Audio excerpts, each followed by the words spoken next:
जय श्रीमन नारायण, जय माता दी। आप सभी मेरे साधकों एवं प्रिय दर्शकों, आप मेरे प्रिय शिष्यों, भक्तों, आज बहुत बड़ा अटपटा चटपटा सवाल है।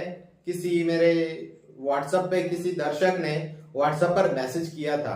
आप अभी स्क्रीनशॉट देख सकते हैं। व्हाट्सएप नंबर पर किसी ने मैसेज किया था कि बोल रहे हैं कि इतनी कम उम्र में सिद्धि ट्रांसफर देना, वो भी कम पैसों में, क्या यह सही है?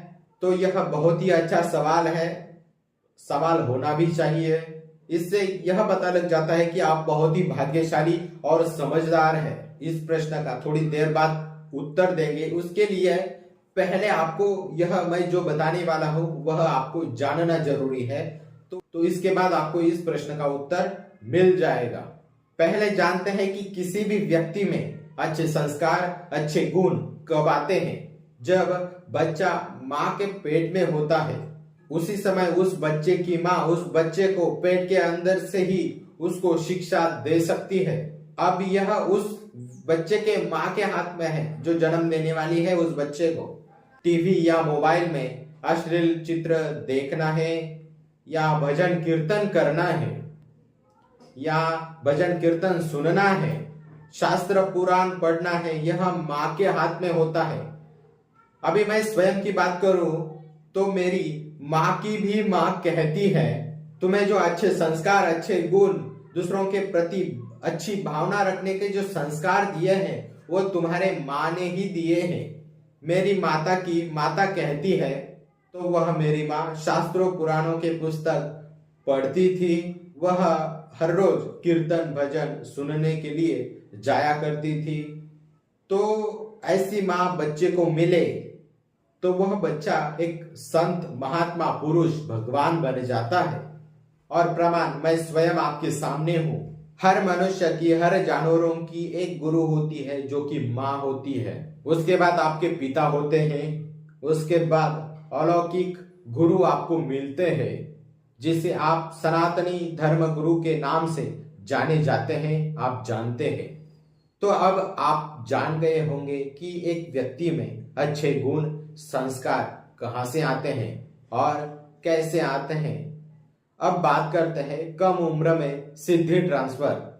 पहली बात, अध्यात्म में उम्र नहीं देखी जाती, आपका समर्पण देखा जाता है।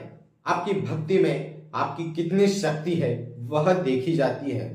तो सिद्धि ट्रांसफर करना, कि किसी को सिद्धि प्रदान करना, वह एक छोटी सी बात है। थोड़ा सा मैं आपको स्पष्टीकरण देता हूं, वह भगवान श्री कृष्ण का। भगवान श्री कृष्ण ने उनके बालपन में, जो उनकी बाल्य अवस्था थी, उन्होंने तो श्रीमद् भागवत बता दी। एक छोटे से बच्चे ने सिखाया कि जीना कैसे है संसार में। वह सब कुछ उस बाल्य अवस्था के बालक ने सब कुछ सिखाया जो आपको संसार में चाहिए। अब आप कहेंगे कि वह तो भगवान है, श्री कृष्ण भगवान है।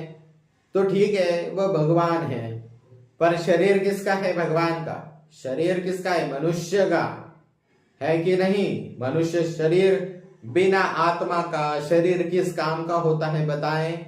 और वही आत्मा हम सबके अंदर है विद्यमान। आत्मा परब्रह्म का स्वरूप है, यह तो आप जानते हैं। तो जो कृष्ण कन्हैया जो लीला कर रहे हैं, तो यह जो कि कृष्ण के आत्मा के जो अंश है, परमात्मा के जो अंश है, वह साधु संत महाराज या सनातन धर्म गुरुओं के आत्मा में वह समा जाते हैं। और जब भगवान श्री कृष्ण परमात्मा का अंश जब मनुष्य के आत्मा में प्रविष्ट हो जाता है, तो वह मनुष्य सिद्ध पुरुष कहलाता है।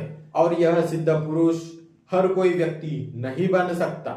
पहले तो उसको उसके जड़ से, जैसे कि पहले उसके संसार, उसकी माँ ने दिए होने चाहिए अच्छे संस्कार, सत्संगिक और कीर्तनिक उस बच्चे में संस्कार आ जाए। उसके बाद उस भगवान का अंश उस व्यक्ति में आता है, और उसके बाद आपको गुरु की पहचान करनी होती है। अब गुरु मिलने के बाद गुरु उस शिष्य के शक्तियों का बोध कराता है, उसे तैयार करता है सनातन धर्म के रक्षक हेतु। उस शिष्य को जगत कल्याण के लिए तैयार करता है। और फिर गुरु के आज्ञा के अनुसार वह जगत कल्याण करना प्रारंभ कर देता है। अब बात रही कि मैं सिद्धि ट्रांसफर कम उम्र में। पहली बात, मैं कोई छोटा बच्चा नहीं हूं, ध्यान दीजिएगा। उम्र तो मेरी कम नहीं है। और आप कहते हो जो व्यक्ति ज्ञानी होता है, जो व्यक्ति ध्यानी होता है, सत्संगी होता है और जो व्यक्ति चमत्कार करता है, अब आप अगर वारकरी संप्रदाय से हो या वैष्णव संप्रदाय से हो तो आपने कहीं ना कहीं ज्ञानेश्वर नाम के एक सिद्ध पुरुष हुए थे, तो आपको कहीं ना कहीं सुनने में आया होगा या पढ़ा होगा कि ज्ञानेश्वर नाम के एक संत हुआ करते थे। बचपन में ही उन्होंने पूरी ज्ञानेश्वरी, उसकी किताब होती है, वह लिखी है और उसमें लिखा है पूरा आपके जीवन जीने का सार, कैसे आपको जीना है, बुरे व्यक्ति के साथ कैसे लड़ना है, अच्छे व्यक्ति के साथ कैसे रहना है, यह ज्ञानेश्वर जी ने लिखा है। और भी संत ज्ञानेश्वर जी के चमत्कार यह है कि उनके कम ही आयु 16-17 वर्ष की जो आयु है, उन्होंने वेद मंत्रों का उच्चारण किससे करवाया आपको पता है?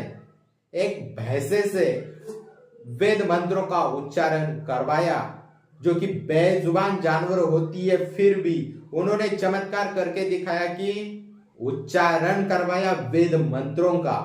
ये चमत्कार नहीं तो क्या है?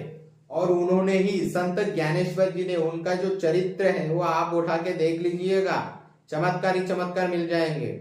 आपकी जो आपके घर के दीवार है ना, उसी की जैसे ही एक निर्जीव भिंत यानी कि दीवार थी और वह निर्जीव भिंत उन्होंने चलाई, वो भी हवे में। उन्होंने संत ज्ञानेश्वर जी ने मरे हुए को जीवित किया।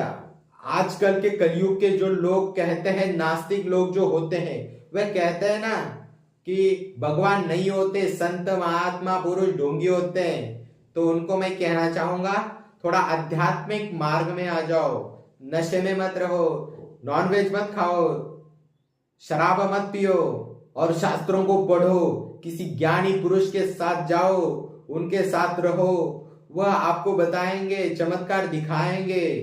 इतना सबूत शास्त्रों में है और कहते हैं महाराज ऐसे होते हैं, महाराज वैसे होते हैं। क्या है? जो सिद्ध पुरुष सिद्धि शक्ति ट्रांसफर कर रहा है, उसका उद्देश्य है जगत कल्याण करना। तो वो व्यक्ति कम उम्र हो या छोटा सा बालक भी हो। मैं छोटा सा बालक जब था तो मैं लोगों के सर के ऊपर हाथ रखता था। वो भूत, जो भी निगेटिव एनर्जी है, जो भी शैतान है, खबीज हो, जिन्नात हो, सब हट जाते थे मैं बचपन में। ये चमत्कार बचपन से ही है मेरे अंदर, ध्यान दीजिएगा, यह चमत्कार बचपन से ही मेरे अंदर है। तो उम्र की कोई सीमा नहीं होती है। आप सांसारिक हो, सांसारिक में उम्र की सीमा होती है, ध्यान दीजिएगा, परंतु आध्यात्मिक मार्ग में कोई भी उम्र नहीं होती। आप बूढ़े हो, पर 80, 90, 100 साल के, 120 साल के हो, तो भी आप दूसरों का कल्याण कर सकते हैं। या तो आप 1 साल के भी हो तो भी आप दूसरों का कल्याण कर सकते हो। तो आपको जवाब मिल गया होगा। तो फिर मिलते हैं अगले नए वीडियो में, तब तक के लिए जय श्रीमन नारायण।